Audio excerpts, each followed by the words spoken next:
अस्सलामुअलैकुम, मैं हूं मरियम ज़ीशान। आप देख रहे हैं प्रोग्राम थिंक टैंक। मेरे साथ मौजूद हैं अयाज अमीर साहब, सलमान गनी साहब, डॉक्टर हसन अस्करी साहब और रशीद साहब। नाज़रीन, सुप्रीम कोर्ट ऑफ पाकिस्तान में इंतखाबात इल्तवा केस इस वक्त मुल्क में तवज्जो का मरकज़ बना हुआ है। चीफ जस्टिस साहब की जानिब से सियासी फरीक़ैन को डायलॉग की ज़रूरत पर जोर देते हुए मिल बैठने की तजवीज़ दी गई है, लेकिन फरीक़ैन पर चीफ जस्टिस की तजवीज़ का असर तो दूर की बात, हुकूमती इत्तेहाद ने 3 रुकनी बेंच के बायकॉट का फैसला कर लिया है और वो अपने फुल कोर्ट के मुतालबे पर ताहाल कायम है। जबकि पाकिस्तान तहरीक इंसाफ की बात की जाए तो वो भी सफ़बंदी पर तवज्जो मरकूज़ किए बैठे हैं। पीटीआई ने दीगर सियासी जमातों से राबते करने का फैसला किया है और इस सिलसिले में चौधरी परवेज़ इलाही और शाह महमूद कुरैशी को टास्क सौंप दिया गया है। तो हमारा सवाल आज का ये होगा कि सुप्रीम कोर्ट की सियासी फरीक़ैन को तनबीह पर कोई असर हमारे लीडरान पर पड़ेगा या नहीं। अया साहब, हुकूमत का ये फैसला क्या लगता है आपको नए बहरान को जन्म देगा या फुल कोर्ट का मामला बहरान टालेगा? नहीं, ये तो पुरानी खेल जारी है ना, इलेक्शन से भागने की। आज तो बिल्कुल खुलकर वो सामने आ गए हैं और सुप्रीम कोर्ट के मामलात में ऐसे वो उन्होंने मदाखलत कर रहे हैं कि ये होना चाहिए और वो होना चाहिए, लेकिन बुनियादी बात है कि वो इलेक्शन से भाग रहे हैं। एक उन्होंने भरपूर एतमाद इलेक्शन कमीशन पे किया है, पर जो इस सारे बहरान का जो आइनी बहरान इलेक्शन के हवाले से हो गया है, जो पैदा हुआ है और जो मामला सुप्रीम कोर्ट में है, जो बुनियादी सवाल उसका जवाब नहीं दिया गया कि क्या इलेक्शन कमीशन को इख्तियार है कि आइन से तजावुज़ करे, और जो आइनी हदूद इलेक्शन के बारे में हैं वक्त के हवाले से, क्या इलेक्शन कमीशन को इख्तियार है कि उसे बढ़ा दे। अब ये कहना तो बिल्कुल ठीक बात है कि ये इलेक्शन एक दिन होने चाहिए, तो भाई जिस दिन वो सूबाई इलेक्शन आइन के मुताबिक होने, अगर आपको इतना अपने आप पे एतमाद है तो कौमी असम्बली के भी करा दें।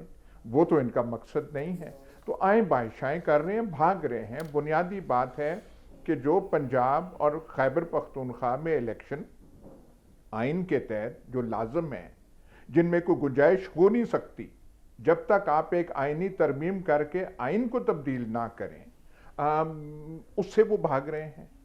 और 3 रुकनी बेंच पे, 3 रुकनी बेंच ने क्या फैसला करना है हमें तो नहीं पता।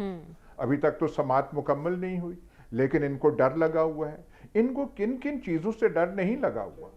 इनको अवाम से डर है, इनको जो जज्बात हैं अवाम के उनसे डर है, इनको पीटीआई से डर है, इनको 3 रुकनी बेंच से डर है। 3 रुकनी बेंच ने पता नहीं क्या करना है, नहीं करना, फैसला क्या आना है, कैसे सुनना है, सोमवार को कैसे सेशन इजलास होता है सुप्रीम कोर्ट का, इनको धड़का पहली लग गया है।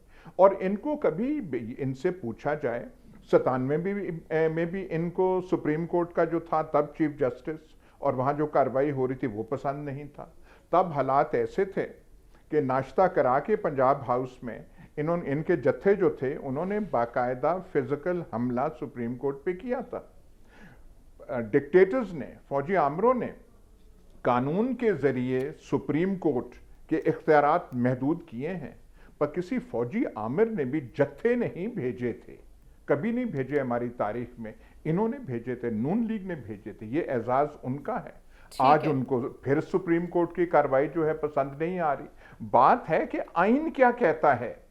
इलेक्शन कमीशन अगर उसको इख्तियार है अप्रैल से अक्टूबर की तारीख कर दे, जो आइन में जवाज नहीं है, तो फिर क्या है, इलेक्शन कमीशन अक्टूबर से अगले साल अक्टूबर तक कर सकता है। मतलब आप आइन की धज्जियां उड़ाना चाहते हैं। और एक आइन तो रह गया है, मुल्क का सत्यानाश आपने कर दिया है, माशी तौर पे, सियासी तौर पे, समाजी तौर पे। ये जो आटे वाला जो आपने मजाक पाकिस्तान के अवाम के साथ किया हुआ है, आपको कहा कि यार कोई सहल तरीके से ये करो, लेकिन ये तज़हीक जो आप अवाम की कर रहे हैं, माइशत का आपने क्या कर दिया। एक आइन रह गया है, अब आइन के पीछे भी आप पड़े हुए हैं, उसको भी आप फाड़ के आपने वो करना है, तो रह क्या जाएगा पीछे इनके पता नहीं। आप करना क्या चाहते हैं और इसका अंजाम क्या होगा, क्या सियासतदानों को इसका इदराक है? सलमान साहब, कल नवाज शरीफ साहब ने प्रेस कॉन्फ्रेंस की, एक तो उस प्रेस कॉन्फ्रेंस की टाइमिंग की अहमियत हम आपसे जानेंगे, लेकिन उन्होंने कहा कि हम बेंच को ही नहीं मानते तो फैसला कैसे मानेंगे। और आज जो इत्तेहादियों का मुशावरती इजलास हुआ उसमें सामने आ गया 3 रुकनी बेंच का बायकॉट कर दिया। क्या ये रविश ठीक है? देखिए मरियम, कल भी यहाँ जिक्र किया गया था 97 में पाकिस्तान मुस्लिम लीग नून ने सुप्रीम कोर्ट पे मुजाहरा किया था, वहाँ पर हमला किया था, ये पिछली सदी की बात है। मैं पिछले हफ्ते की बात करने लगा हूँ कि शायद पाकिस्तान के नौजवानों को ना पता हो जो 20-25 साल के हैं कि वो तो पिछली सदी में हुआ। ये पिछले हफ्ते हुआ कि जुडिशल कम्प्लेक्स पे क्या हुआ था। ये लाहौर हाई कोर्ट में जो जुलूस गया था, जब पेशी थी, पहले तो पेश होने के लिए तैयार नहीं थे, और जब पेशी मजबूरन हुई तो डंडे, सोटे और लाठियां देखी लोगों ने। ये पाकिस्तान की पॉलिटिकल फोर्सेस का पॉलिटिकल तर्ज अमल है। लेकिन वो तो खान साहब की जान को खतरा था ना। जी, उनकी जान को बहुत खतरा है, उन्हें बहुत ज़्यादा खौफ लाक है। ज़िंदगी मौत के फैसले अल्लाह ताला करते हैं। इस तरह का माहौल वो अपने लिए तारी कर रहे हैं जो अच्छा नहीं है। अल्लाह ताला उनको ज़िंदगी दे। लेकिन बात यह कि पाकिस्तान को जब हम कहते हैं ना कि पाकिस्तान का जमहूरी और सियासी मुस्तकबिल, तो जमहूरी और सियासी मुस्तकबिल पॉलिटिकल लीडरशिप के सियासी तर्ज अमल के साथ मशरूत होता है। ये सारी कैफियत किसने तारी की, क्यों कर तारी की, फिर मुझे बार बार कहना अच्छा नहीं लगता कि एक शख्स जिसके खिलाफ एक आईनी अमल हुआ उसने उसी दिन असम्बली तोड़ दी। उसके बाद पाकिस्तान की अदालत उज़्मा ने बहाल की, फिर उसने दीगर सूबों में अपनी असम्बलियाँ तोड़ दी, अपनी हुकूमतें तोड़ दी, और एक हैजानी और हंगामी कैफियत तारी करना चाहते हैं और अदारों को प्रेशर में लाना चाहते हैं। आपने कहा कि नवाज शरीफ साहब, मेरा ख्याल नवाज शरीफ साहब के नुक्ता नज़र से देखा जाए तो उनकी टाइमिंग बड़ी दुरुस्त है। अच्छा। इसलिए कि वो एक पार्टी के लीडर है, और जो तासर कायम हुआ है, देखिए पाकिस्तान की अदालत उज़्मा की इज़्ज़त व तकरीम और पाकिस्तान के चीफ जस्टिस साहब का तर्ज अमल, वो सारी कौम के सामने है। और मैंने कल कहा था कि अब तो मामला 3 पे आ गया और 3 का फैसला मुतफिका होगा। अगर वो ये बात कह रहे हैं कि हम वो फैसला तस्लीम नहीं करते, ये तासर क्यों है, और ये कोई हुकूमत उन पर असरअंदाज नहीं हुई, या पाकिस्तान की पॉलिटिकल फोर्सेस ने नहीं कहा कि आप इस तरह का फैसला करें। ये चैलेंज उनके साथी जजेस ने किया है। मुझे बताया कि किसी सियासतदान ने किया कि 9 का बेंच था, 9 से 7 पे, 7 से 5 पे, 5 से 4 पे, और 4 के बाद वो 3 पे आ गया। मैं समझता हूं कि पाकिस्तान की अदालतों की इज्जत व तकरीम रहनी चाहिए और इज्जत व तकरीम होनी चाहिए, आइन और पाकिस्तान की अदलिया। और मैं अब भी यकीन से ये कहता हूं कि पाकिस्तान के चीफ जस्टिस साहब कोई जज्बाती तर्ज अमल अख्तियार नहीं करेंगे। और मंडे का दिन उन्होंने तो इस हवाले से कहा था कि पाकिस्तान की पॉलिटिकल फोर्सेस मुफाहमत और सियासी दर्जा हरारत को कम करें। यही मेरा पॉइंट है। वो मुफाहमत की बात करें तो मुफाहमत हमें होती नजर नहीं आ रही। खान साहब की तरफ से कहा गया कि वो बैठने को तैयार है, लेकिन उसके लिए भी हुकूमत पहल करने को तैयार नहीं है। जब बहरान पे बहरान पैदा हो रहा है तो एक नया बहरान पैदा करने की तो जरूरत नहीं ना थी। आप बेंच के फैसले कोई नहीं मान रहे, आप कह रहे हैं। नवाज शरीफ साहब ने बेंच तस्लीम ना करने का ऐलान किया है, और दूसरी तरफ इमरान खान साहब ने अवामी ताकत को बुरे कार लाने का ऐलान किया आज कि हम 3 माह में इलेक्शन ना हुए तो हम सड़कों पे आएंगे। तो वो और क्या किस पे करें? प्रेशर डालना चाहते हैं? ये किस पे प्रेशर, इस वक्त कोर्ट में इशू है ना, तो वो पाकिस्तान, वो भी अदालतों पे प्रेशर रखना चाहते हैं।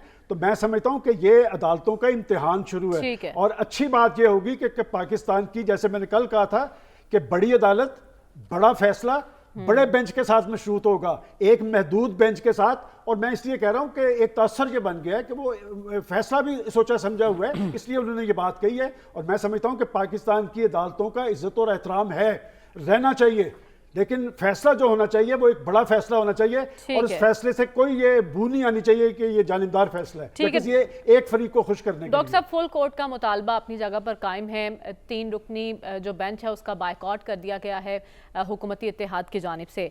तो बहरान कैसे टलेगा इस सूरत हाल में? देखिए, ये बहुत ही इंटरेस्टिंग सिचुएशन है कि जो पार्टीज़ हैं वो कह रही हैं हमारी मर्ज़ी का बेंच बनाइए।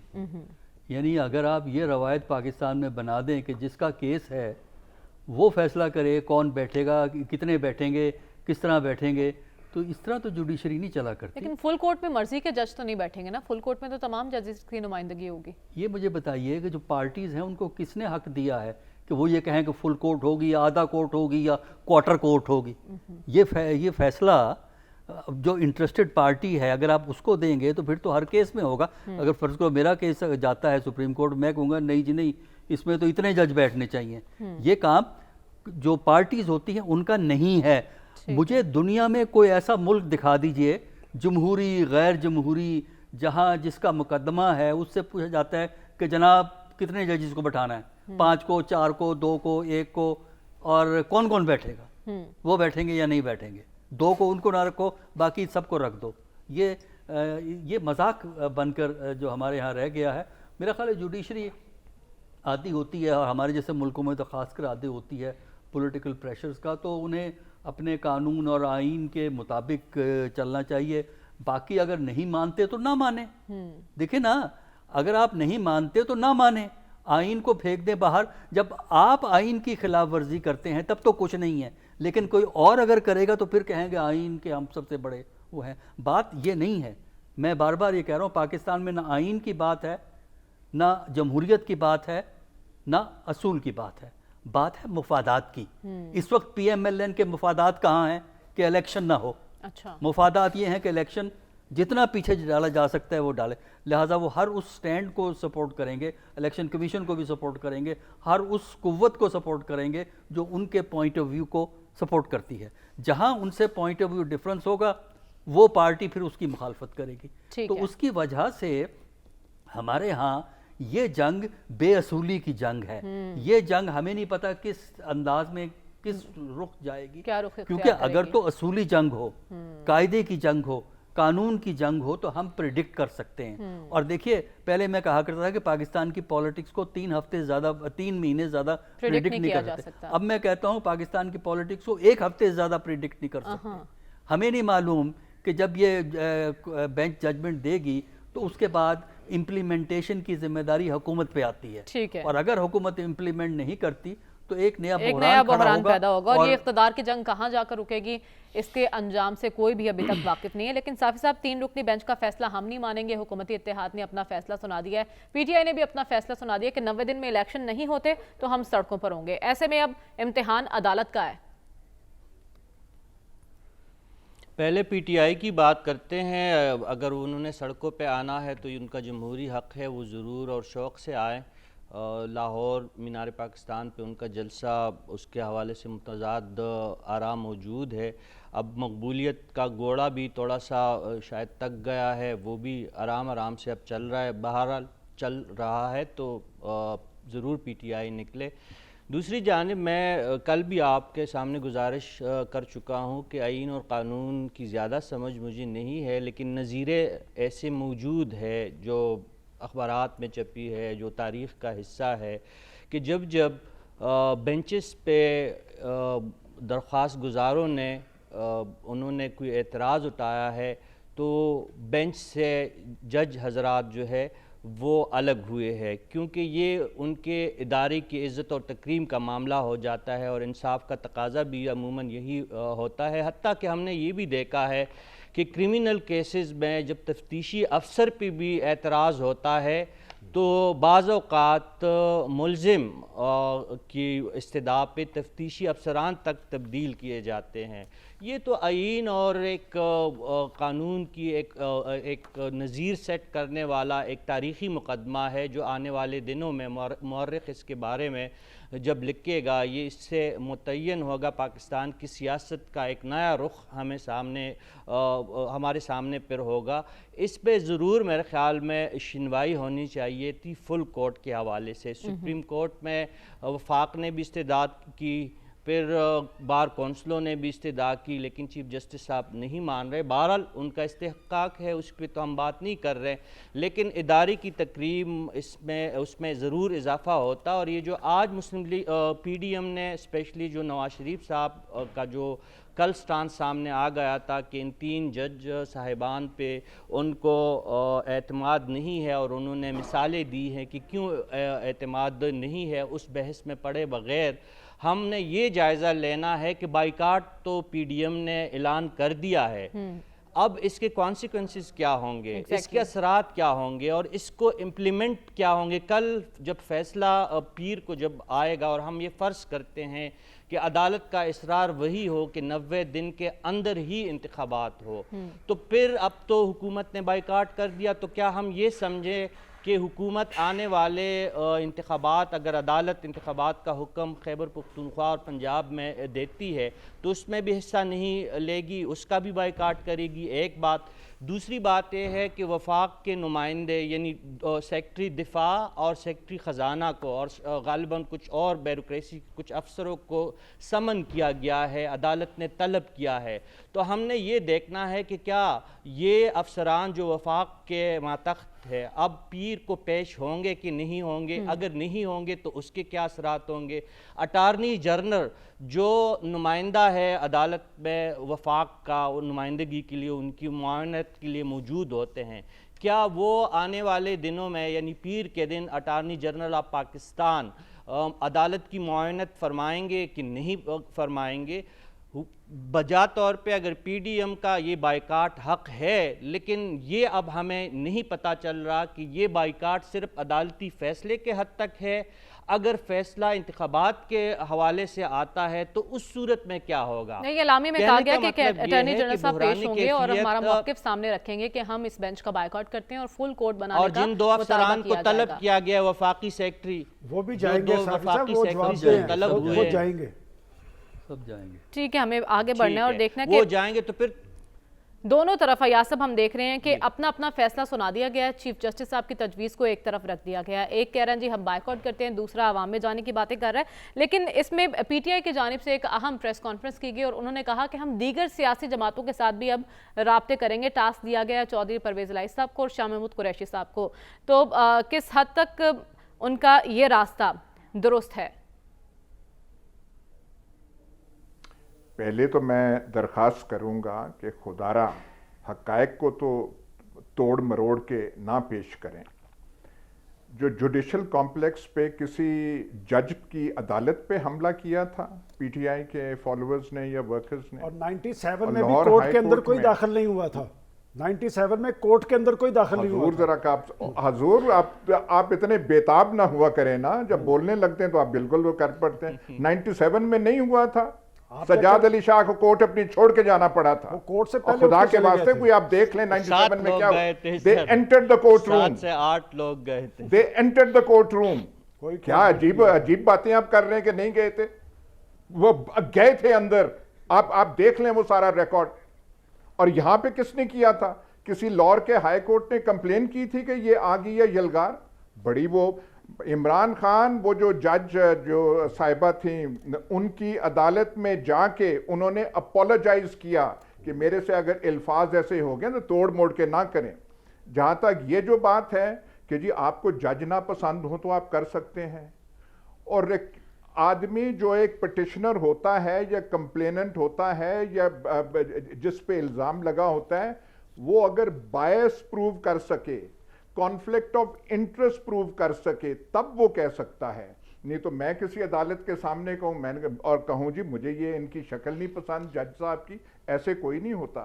या जज खुद रिक्यूज करता है या आप बायस पॉइंट करें कि देखें ये जो आदमी है ये फलाने वकील के रिश्तेदार हैं, चाचे हैं, हमारी दुश्मनी है। ऐसे नहीं होता कि आप कहें जी आपकी मर्जी का है। तो पहले देख तो लेते कि वो है। बात बुनियादी फिर मैं दोहराऊंगा, इलेक्शन से भागने की तरकीब की जा रही है। और ये हमें बता दिया जाए कि इलेक्शन कमीशन के पास इख्तियार है। ये एडजुडिकेट सुप्रीम कोर्ट किस मसले पे कर रही थी? इस मसले पे कर रही थी कि इलेक्शन कमीशन का ये इख्तियार है या नहीं है। इस बात पे अगर इलेक्शन कमीशन का इख्तियार है कि अप्रैल को अक्टूबर में तब्दील कर दे, तो फिर मैं दोहराऊंगा कि इस अक्टूबर को वो अगले अक्टूबर तक भी कौन से फिर अमर माने होगा कि वो नहीं कर सकेगा। आपने जो हमारी तारीख में जो हमारा खलवाड़ बन के इस नैज पे हम पहुंच चुके हैं और जिसमें एक्सेलरेशन ये पिछले 11-12 माह में हुई है, और आज से रेजीम चेंज का महीना शुरू होता है। अप्रैल में ये हुआ था जो पाकिस्तान के साथ वारदात हुई, जिसके असरात हम भुगत रहे हैं, माशी तौर पे, सियासी तौर पे, समाजी तौर पे, सिक्योरिटी के हवाले से। ये एक अनोखा हमारे साथ हुआ है तजर्बा जो पिछले साल अप्रैल किया गया, उसके रिपरकशन अभी तक खत्म नहीं हो रहे। हमने आइन से इनहराफ किया, उससे हट के हमारी तारीख भरी हुई है। इकहत्तर तो चलें सबसे मोस्ट प्रोमिनेंट एग्जाम्पल है, कितने एग्जाम्पल्स यहाँ पे हैं। ताले आजमा आए, उन्होंने इस आइन के साथ क्या किया, इस मुल्क के साथ क्या किया। ठीक है, लेकिन इस वक्त हम पीटीआई की हिकमत अमली पर बात कर रहे हैं। सलमान साहब, दीगर सियासी जमातों के साथ राब्तों का फैसला हुआ है और परवेज़ इलाही साहब को टास्क दिया गया है, कितना दुरुस्त फैसला है ये? हिकमत अमली बेहतरीन है? देखें मरियम, चूँकि अभी एक लफ्ज़ इस्तेमाल किया खलवाड़ का, एक तरफ तो पाकिस्तान में एक खलवाड़ जारी है, तो ये दूसरी तरफ हमारे बॉर्डर्स एरिया पे शहादतों का अमल जारी है। बिल्कुल। आज फिर हमारे 4 जवान शहीद हुए हैं। वो बच्चों के बाप थे, वो माओं के बेटे थे। कल भी इस तरह का वाक़या हुआ है, और वो अगर दहशतगर्दी को जवाज़ बनाकर कोई बात की जा रही है तो दहशतगर्दी की लहर तो मौजूद है। और मैं तो अब यहाँ तक कहता हूँ कि हम बैरूनी चैलेंजेस को तो छोड़ के हम कौन सी कमी ऐसी छोड़ रहे हैं जो दुश्मन पूरी कर रहा है। और जहाँ तक आपने रवाबत की बात की है, तो आपने दूसरी दफ़ा ये सवाल दोहराया है, तो मैं आपसे पूछना चाहता हूँ कि आज जो चौधरी परवेज़ इलाही साहब ने और शाह महमूद कुरैशी साहब ने राब्ते किए, उन पार्टीज़ का नाम बता सकते हैं? मैं इंडिविजुअल्स के नाम में बता देता हूँ। तो बात यह कि ये भी अदालत पे असरअंदाज होने की कोशिश है। अच्छा। और बात यह कि देखें, चीफ जस्टिस साहब ने जब ये बात की, मुफाहमत की, तो इसीलिए की थी कि एक काबिल कबूल फैसला होना चाहिए जो कौम के लिए भी कबूल हो, जो पॉलिटिकल फोर्सेस के लिए भी कबूल हो। लेकिन हमारा अलमिया ये है कि वो तो सियासी जंग, सियासी दर्जा हरारत को कमी की बात कर रहे हैं। दोनों साइडों से सियासी दर्जा हरारत जो है वो बढ़ता जा रहा है, और वो जो हॉक्स हैं वो गालिब आए हुए हैं। और क्यों कर गालिब हैं? बात यह कि एक नई कैफियत पाकिस्तान के अंदर तारी करने की कोशिश की जा रही है।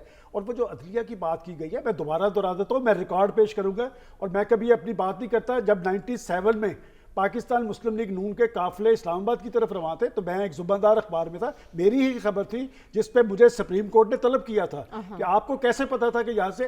देखिए, बात यह कि हमें बायस नहीं होना चाहिए कि ये जो बार बार कहा जाता है जी कि जी यहाँ पर खलवाड़ हो रहा है और ये रोज से इलेक्शन से भाग रहे हैं। और जनाब, आप तो खुद इलेक्शन लड़ते रहे, इलेक्शन का जब विगल बजेगा ना तो पता लगेगा कौन कहाँ खड़ा है। और बात यह कि अब 2018 वाला इलेक्शन नहीं होना, अब इलेक्शन होगा पाकिस्तान के अंदर इस्लाहात के साथ। और पहले ये बात तय होगी कि इलेक्शन के नताइज मानने पड़ेंगे, चूंकि एक माइंडसेट पिछली 2 दहाइयों से हर इलेक्शन में धांधली का इल्जाम लगाता है, सिवाय 2018 वो सीढ़ियों वाले, वो फट्टों वाले इलेक्शन। जो आज एक और बात, वो जनरल बाजवा साहब पे जो इल्ज़ाम लगाया गया है कि वो जनरल बाजवा जो पाकिस्तान में सबसे बड़े जमहूरियत के लंबरदार थे, कि वो मुझ पर प्रेशर डाल रहे थे कि मैं इंडिया से दोस्ती करना चाहता हूँ। जनाब, अपनी तकरीर उठा के देख ले, आप तो मिनटे तरले डालते रहे मोदी से, और आपने कहा मेरी तो वो कॉल भी अटेंड नहीं करता। तो बात है कि आपके बयानात में बहुत ज्यादा तजादात है, जिससे पाकिस्तान में इंतशार पैदा हो रहा है और आप पाकिस्तान के रियासती इदारों को टारगेट कर रहे हैं। ठीक है डॉक्टर साहब, आपको क्या लगता है पीटीआई को क्यों जरूरत पेश आई दीगर सियासी जमातों के साथ राब्तों की? देखिए, एक तो बुनियादी वजह यही था कि सुप्रीम कोर्ट ने भी कहा था, तो ये दिखाना चाहते हैं कि वो उस पर अमल करने की कोशिश कर रहे हैं। ये एक अच्छा फैसला है कि उन्होंने कोशिश शुरू की है। अब कामयाब हो या ना हो वो दूसरी बात होती है, लेकिन जहाँ तक मुमकिन हो, अगर ये आपस में बैठ के कोई रास्ता निकाल लें, जिसके इम्कानात तो नहीं हैं, लेकिन अगर निकाल लेते हैं तो बहुत से मसाइल जो हैं वो हल हो जाते हैं। लेकिन प्रॉब्लम देखिए, जो एग्रीमेंट या अकोमोडेशन उस वक्त होती है जब दोनों साइड कुछ फ्लेक्सिबिलिटी शो करें। अगर आपकी ज़िद है कि हमारी बात मान लें तब एग्रीमेंट हो सकता है, तो अब तो कुछ नहीं हुआ करता। आपको दरमियान में आना पड़ता है, दोनों तरफ कुछ ना कुछ कंप्रोमाइज़ करने पड़ते हैं, कुछ कुर्बानियाँ करनी पड़ती हैं, फिर जाके आप कोई एग्रीमेंट कर सकते हैं। और अगर नहीं होगा तो ठीक है, जो हालात हम देख रहे हैं उसका तो यही है, हुकूमत कुछ भी कहती रहे, अटॉर्नी जनरल पेश होगा, सेक्रेटरी वेक्ट्री जिनको तलब किया वो भी आएंगे, वो अपना एक नुक्ता नज़र पेश करेंगे। बाकी जब जजमेंट आएगा और अगर नहीं ये गवर्नमेंट इम्प्लीमेंट करना चाहती तो ठीक है, उसके भी कॉन्सिक्वेंसेस हैं।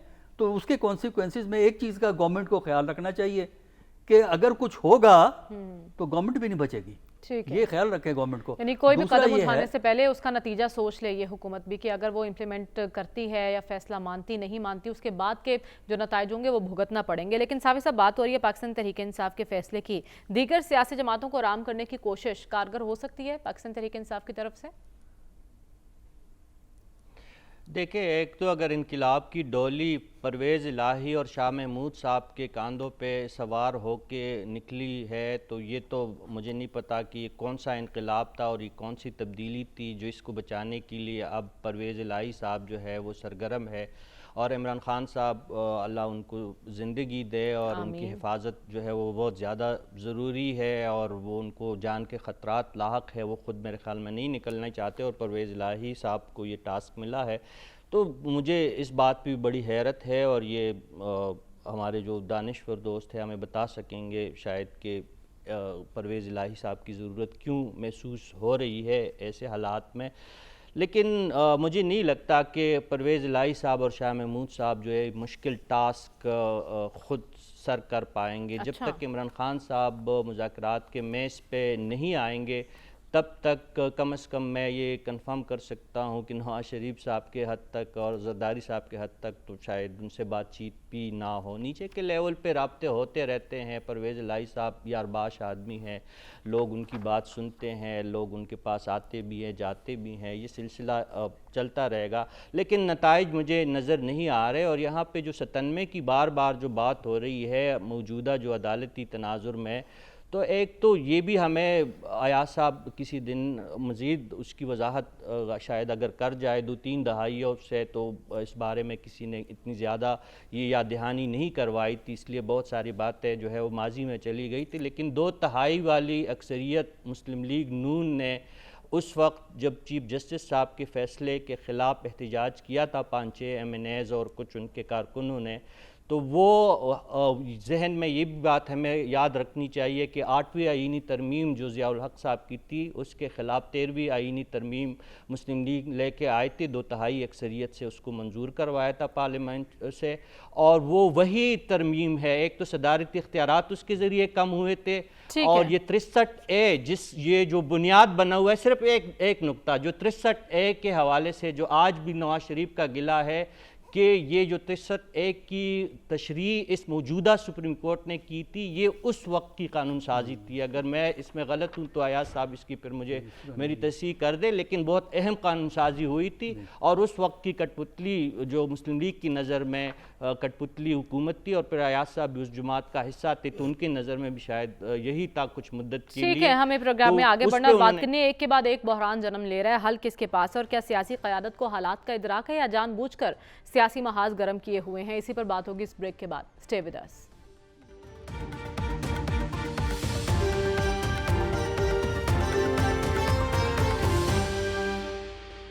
वेलकम बैक नाज़रीन। ब्रेक पर जाने से पहले ये सवाल छोड़ के गई थी अपने पैनल के लिए। या सब एक के बाद एक बहरान जन्म ले रहा है और बज़ाहिर ये बहरान टलते हुए दिखाई नहीं दे रहे, क्योंकि हुकूमत वक्त की जिम्मेदारी होती है डायलॉग के लिए माहौल पैदा करना, लेकिन वो खुद डायलॉग के लिए तैयार नज़र नहीं आ रहे। तो फिर मसाइल हल कैसे होंगे? इस बहरान का हल है किसी के पास? हम भी यही सवाल पूछते हैं कि भाई आपने इलेक्शन से भागना है तो करना क्या है, कोई अल्टरनेटिव बताए ना। आइन कहता है कि असेंबली डिसॉल्व वो अपने इलेक्शन कराने हैं, इसमें कोई इबाम नहीं है, 2 राय नहीं है। आपकी मर्जी के मुताबिक ऐसे नहीं हो सकता। आप इलेक्शन से डर रहे हैं, आप बंदूक से नहीं डर रहे, किसी और चीज़ से नहीं डर रहे, गैर आइनी, और आप अवाम पाकिस्तान से डर रहे हैं जिसका आप समझते थे कि आप ठेकेदार हैं। भाई आप जाएं वहाँ पे इलेक्शन फेस करें, वो आप फेस नहीं कर सकते। तो अलमिया ये है, तो कैसे सॉल्व होगा? आप कह रहे हैं कि ये आइनी बहरान कैसे सॉल्व होगा? सिर्फ आइनी बहरान तो नहीं है हमारी हालत। मैं आपसे रिक्वेस्ट करूंगा, मैं नाजरीन से रिक्वेस्ट करूंगा कि हालात देख लें लेबनान के क्या हैं, वहाँ पे क्या बन चुका है, वहाँ सूरत हाल क्या बन चुकी है। पाकिस्तान उस तरफ पाकिस्तान को ले जाया जा रहा है। ठीक है, हमारी 45% इन्फ्लेशन हुई है, वहाँ पे 100% पहुंची हुई है। तो इससे कोई आप बचे। ये तो आईनी बहरान करके जो मौजूदा जो हालात खराब है उसमें आप इजाफा कर रहे हैं। सियासतदानों के फैसले से हम पाकिस्तान को एक दलदल की तरफ धकेल रहे हैं। लेकिन सलमान साहब, हम देख रहे हैं सियासतदान नाकाम हो चुके हैं, इस पर अदलिया का इम्तिहान है। और क्या कोई और इस पोजीशन में है कि मसले का हल निकाल सके? देखें, आप जब सियासी या आइनी बहरान की बात करते हैं तो मेरे नज़दीक, मैं कोई सियासतदान नहीं हूँ, मैंने इलेक्शन नहीं लड़ना, मेरे नज़दीक जो बड़ा बहरान है वो माशी बहरान है। और दुनिया जिस सूरत हाल से गुजर रही है, मुल्क जो कायम रहते हैं माशी सूरत हाल पे, वो जो रशिया अंजाम पजीर हुआ था वो इसलिए नहीं, उसके पास भी सैकड़ों एटम बम थे, वो माशी हवाले से नाकाम हुआ था। और इस माशी नाकामी में किस सियासतदानों का ही हाथ है या औरतदारों का भी हाथ है, इसका जायज़ा लेना चाहिए। ये जो आटे की लाइनों में 10-10 लोग मर रहे हैं, ये क्यों मर रहे हैं? क्या आटा पाकिस्तान का प्रॉब्लम था आज से 10 साल पहले? ये 2018 से पहले कोई आटे का प्रॉब्लम था, कोई रोटी का प्रॉब्लम था, कोई रोटी या आटे से मर रहा था? ये सारा कुछ क्यों हुआ है? राज नवाज शरीफ ने दुरुस्त कहा कि डॉलर तो 105 पे था, ये पेट्रोल 65 पे था, रोटी 5 लेकिन पे थी। इस वक्त तो सवाल ये सारी नहीं है, क्राइसिस इस क्यों वक्त थी? ये बिल्कुल सवाल नहीं कि जिम्मेदार कौन है, सवाल ये है कि हल किसके पास है। देखिए हल तो सियासतदानों ने खुद करना था। इसमें एक खास माइंडसेट है, माजी के अंदर भी हमने माजरा इससे भी ज्यादा देखी है, बैठ के हल निकाल लेते थे, निगरान हुकूमतें बनती थी। अब नहीं एक बैठ माइंडसेट ऐसा है कि मैं नहीं मानूंगा, वो अब भी कहेगा कि मैं नहीं मानूंगा। अब भी आप उनसे कहलवा के देख लें कि इलेक्शन होगा, जिस इलेक्शन में मैं नहीं हूं, मैं नहीं तस्लीम करने के लिए तैयार हूं। जब तक उस माइंडसेट का सियासी अंदाज में उसे अंजाम पे नहीं पहुंचाया जाएगा, ये बहरान रहेगा। और अगर इससे पाकिस्तान में जारी जमहूरियत या जमहूरी सिस्टम को नुकसान पहुंचा तो इसके जिम्मेदार पाकिस्तान के हुक्मरान और सियासतदान दोनों होंगे। लेकिन जिनकी आप बात कर रहे हैं वो तो अदालतों में यकीन दहानी करवा चुके हैं कि वो बैठने को तैयार हैं, लेकिन मसला तो इस तरफ है ना। उस वक्त यकीन दहानी करवा इसी रहे हैं पर जब 3 रुकनी बेंच आया है। मजीद और बात है कि करेंगे, इस मजीद दुनिया बात के होगी सारे इस ब्रेक के सम्राट बाद। उन्होंने स्टे विद समेटे हैं। अस। कौम देख रही है।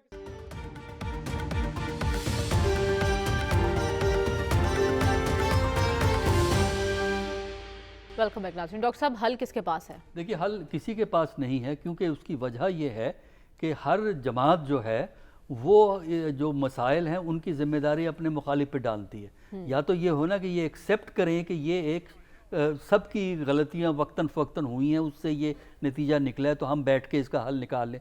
लेकिन जब आपका तसव्वुर ये है कि सारी जिम्मेदारी उस पे है, वो कहता है सारी जिम्मेदारी उस इस पे पे है, exactly। तो आप इसका हल नहीं निकाल सकते। मेरे नज़दीक तो अल्लाह ही इनको सब्र दे, अक्ल दे, और ये इनको सीखना चाहिए। ये बताएं कि असल पार्टी जो इन्हें बिठाती थी वो क्यों नहीं हरकत में आती? देखें वो फिर आप जो अगर मैं उसमें बताऊंगा ना तो उन्होंने ऐसी बातें आ जाएंगी, फिर आप ये मेरी आवाज़ को काट देंगे आप इसके ऊपर से। बात ये है कि आप अगर किसी के सहारे पे रहेंगे तो मसले हल नहीं होंगे, फिर आप उनके गुलाम हो जाते हैं। देखिए पॉलिटिकल इनिशिएटिव इस वक्त सियासतदानों के पास है, पॉलिटिकल इनिशिएटिव सियासतदानों के हाथ से निकल जाएगा, चाहे वो अदारों के पास जाए, जुडिशरी भी अदारा है, ब्यूरोक्रेसी भी अदारा है, मिलिट्री भी अदारा है। तो लिहाजा अगर चाहते हैं कि सियासतदानों को फौकियत हासिल हो तो सियासतदान अपने मामलात खुद तय करें, और अगर नहीं करेंगे तो कोई और करेगा। क्योंकि सलमान साहब ने हमेशा कहा है कि फरेब ज़िंदगी है सहारों की ज़िंदगी। लेकिन साफी साहब, गंभीर सूरत हाल है, खुदा न खास्ता अदालत भी कोई हल ना निकाल सकी तो फिर क्या होगा? साफी साहब आप ही बताएं खुल के। देखिए अगर जी आप फिर काट देते हैं, मैं फिर प्रोग्राम देखता हूँ, लोग खाएंगे अहबाब फातिहा नहीं आता होगा। लेकिन चले